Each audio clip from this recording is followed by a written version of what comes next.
नमस्कार, मैं हूं निशा। पल पल की डिबेट में आज मैं दर्शकों का स्वागत करती हूं और आज मेरे साथ मौजूद है इस डिबेट में मौजूद रिदम ग्रोवर।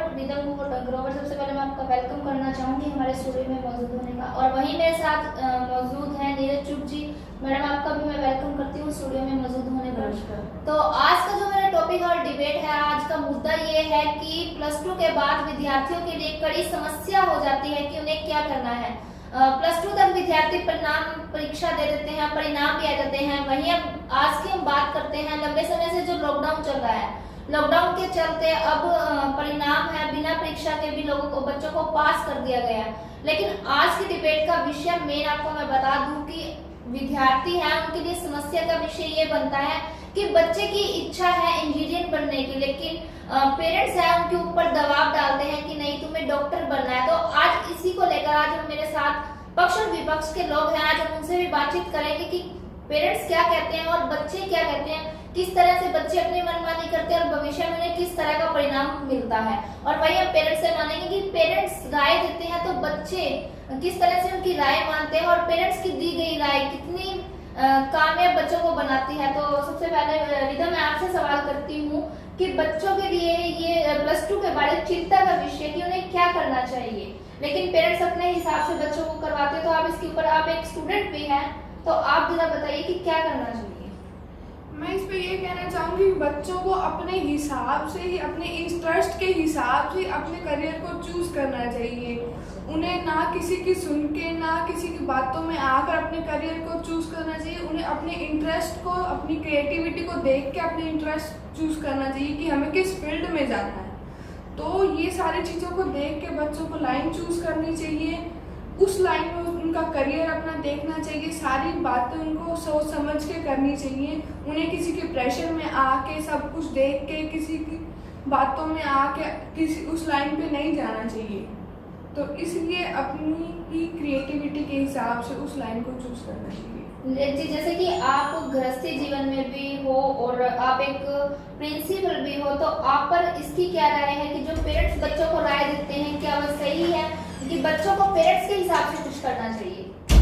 बच्चों को पेरेंट्स के हिसाब से भी करना चाहिए, ये जरूरी नहीं है। कई बार बच्चे क्या करते हैं कि फ्रेंड सर्कल में या फिर जो भी उनकी कंपनीज होती हैं तो वो इकट्ठे मिलके कई बार राय कर लेते हैं, जी हाँ ये सब्जेक्ट चूज करना है, ये लाइन चूज करनी है। कई बार उनका इंटरेस्ट नहीं भी होता बच्चों का, तो एक दूसरे को देखते हुए या फ्रेंड्स के पीछे लगते हुए भी हाँ उसने ये लाइन चूज कर ली तो मैं भी उसी लाइन में जाऊंगा। तो वहां पर उनके पेरेंट्स को ज्यादा पता होता है कि हमारे बच्चे के फ्यूचर के लिए क्या सही है। तो कई बार बच्चों को पेरेंट्स की भी माननी चाहिए भी हाँ हमारे पेरेंट्स हैं तो सही कह रहे होंगे भी हमारी क्या लाइन है हम, और पेरेंट्स को भी ये देखना चाहिए कि बच्चे का किस में ज्यादा इंटरेस्ट है, बच्चों को उसी लाइन में बच्चे को भेजना चाहिए। तो जैसे कि रिदम अभी आपने बताया कि किसी की माननी नहीं चाहिए, अपनी मन की मर्जी करनी चाहिए। पेरेंट्स की बात करें, पेरेंट्स पाल पोस कर बड़ा करते हैं, जन्म देते हैं, पेरेंट्स का भी तो अधिकार है कि कहने का। कहना चाह रही कि किसी की माननी नहीं चाहिए। हमें ये देखना चाहिए कि अगर कोई हमें इंसान कह रहा है वो चीज हमारे लिए सही है या नहीं है। हमारे लाइफ में बहुत से ऐसे इंसान आएंगे जो हमें गलत राय भी देंगे, जो हमें सही राय भी देंगे। वो हमारे पे डिपेंड है कि हमें किस लाइन पे चूज करना है। लोगों की बातों में नहीं आना चाहिए, हमें अपने दिल और दिमाग से सारी बातें सोच के उस लाइन पे चलना चाहिए। उस लाइन पे चलना चाहिए, जैसे आपने बताया उसी लाइन पे चले। तो पेरेंट्स के अपने बच्चों को गलत कहेंगे कि बात तो वही है ना कि बच्चों कई बार ऐसा होता है, कई बार ऐसा होता है पेरेंट्स पढ़े लिखे नहीं होते हैं जी, उनको ज्यादा नॉलेज नहीं होती है, लेकिन पेरेंट्स को मतलब सलाह ले लेनी चाहिए किसी से भी हमारे बच्चे के लिए क्या ज्यादा बेटर है, और बच्चे से भी डिस्कस करना चाहिए कि आपका किस लाइन में ज्यादा इंटरेस्ट है। अगर हम किसी और की सलाह बच्चे के साथ एक एज ए फ्रेंड की तरह पेश आए, भी उस ऐसे मतलब उसके दिमाग में क्या बात है उससे अच्छी तरह पूछें, और ये पूछने की कोशिश करें कि क्या बच्चा किसी के बहकावे में आकर या अपने फ्रेंड सर्कल में आकर भी किसी के पीछे लग के तो नहीं वो लाइन चूज कर रहा है। ताकि उसके भविष्य में परिणाम अच्छे ना हो।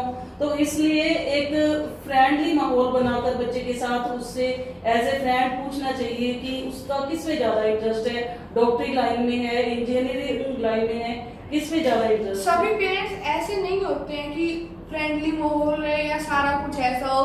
कुछ पेरेंट्स ऐसे होते हैं कि वो बचपन से ही बोलते हैं कि हमें अपने बेटे को डॉक्टर बनाना है, अपनी बेटी को डॉक्टर बनाना है, फिर आगे जाके जब उनके लाइन चूज करने की बात आती है कई बार बच्चे का इंटरेस्ट नहीं होता है उसमें, तो पेरेंट्स को भी वहां पर समझना चाहिए कि हाँ हमारे बच्चे का इस लाइन में इंटरेस्ट नहीं है। तो बच्चा जो लाइन वहां चूज करना चाहता है, जिसमें इंटरेस्ट बन रहा है, तो पेरेंट्स को भी वहां समझना चाहिए कि बच्चे को उसकी लाइन चूज करने दें और वहां देखें कि वो किसी के दबाव में तो नहीं आ रहा है, किसी के बहकावे में तो नहीं आ रहा है। ज्यादातर बच्चों का ये रहता है कि बच्चे हैं जो अपने वो साथी के साथ रहना पसंद करते हैं। पेरेंट्स कितना भी समझा कि मेरे साथी जिस लाइन पे चल रहा है उसके यहाँ साथ पर चल। मैं यही जो कहना आज की चाहती हूँ। जनरेशन है ना, वो आजकल सारा कुछ देख के आज की जनरेशन बहुत ज्यादा मतलब कि आगे जा चुकी है। वो बहुत ज्यादा सोचने लगी है, वो अपने लिए आजकल सारा कुछ बहुत ज्यादा। लेकिन सभी एक समान नहीं होते हैं, सभी- पांचों उंगलियां एक समान नहीं होती हैं, क्योंकि कई बच्चे, जैसे आपने अभी अभी बताया कि बच्चे अपने फ्रेंड सर्कल में रहना पसंद करते हैं। तो वो क्या है कि मान लो +2 तक बच्चों ने इकट्ठे स्टडी की फ्रेंड सर्कल में, तो उसको लगता है कि हाँ मेरा फ्रेंड दूसरी लाइन में जा रहा है, तो मेरे पेरेंट्स मेरे को दूसरी लाइन में भेजना चाहते हैं। तो वहां पर बच्चे को ऐसे होता है कि क्यों ना मैं अपनी लाइन छोड़कर, अपना इंटरेस्ट छोड़ के उसके साथ ही, क्योंकि वो उसके साथ रहना पसंद करता है अपने फ्रेंड के साथ, तो कई बार मतलब वो इंटरेस्ट बना लेता है उसके अंदर, होता नहीं तो वो कुछ टाइम के लिए होता है, तो बाद में उसके जो परिणाम होते हैं वो कई बार गलत भी साबित हो जाते हैं। जैसे कि आप बोल रहे हैं कि उस लाइन को छोड़ के, बट जो आज के बच्चे हैं वो अपने लिए सबसे पहले सोचते हैं। आज की जनरेशन में बोलूँ तो मतलब ही हो चुकी है, वो अपने लिए पहले सोचते हैं, दूसरों के लिए बाद में सोचते हैं। अपन सोचे कि स्ट्रीम की बात, तो ये है कि हाँ वो दोस्त को नहीं छोड़ना चाहेगा, पर क्या होता है कि वो अपनी लाइन, वो दोस्त को वैसे भी मिल सकता होगा, ये नहीं कि कई बार किसी के पीछे इंटरेस्ट को चेंज कर लिया जाए। माइंड ऐसा होता है, मतलब बच्चे बहुत छोटे होते हैं, कई बार उनका इतना डीपली नहीं सोचते हैं, वो सिर्फ फ्रेंड्स सर्कल में रहना वो पसंद करते हैं, क्योंकि +2 तक तो बच्चे का माइंड इतना डेवलप नहीं होता है। कई बार ऐसा होता है कि बच्चे ऐसा कहते हैं कि हमने फ्रेंड सर्कल में ही रहना है, तो वो अपनी लाइन छोड़ देता है। तो कई बार पेरेंट्स जो उनको कहते हैं कि बच्चे ने ये लाइन, इस लाइन में जाना है, और बच्चे कहते हैं कि नहीं हमने इस लाइन में नहीं जाना है, तो वहां पर पेरेंट्स को भी अच्छी तरह सोच समझ कर डिसीजन लेना चाहिए और बच्चों को भी अच्छी तरह से सोचना चाहिए। जिस बच्चे ने अपने करियर को सेट करना है ना, वो किसी चीज को नहीं देखता, वो उसी चीज में अपनी खुशी को ढूंढ लेता है।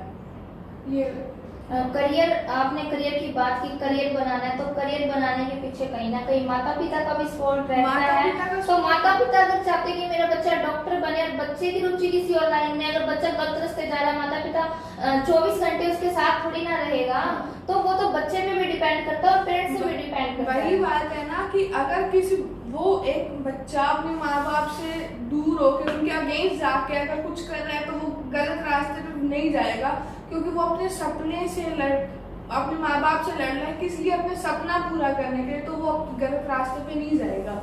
बाकी एक अलग बात है, जो जिसने मस्ती करनी, जिसे सब कुछ करना, वो गलत रास्ते पे जाएगा। जो अपने माँ बाप से लड़ रहा है अपने सपने के पीछे, तो वो कभी गलत रास्ते पर नहीं जाएगा। तो आज था दोस्तों मेरा टॉपिक, ये आज की डिबेट हमारी ये थी। ऐसे ही हम पल पल की टीम आपके लिए हर चेहरे से भी आपको रूबरू करवाती रहेगी और खास पेशकश भी आपके साथ मिलजुल कर करेगी। इसी तरह आप जुड़े रहिए पल पल के साथ। आज के लिए इतना ही, मुझे दीजिए इजाजत।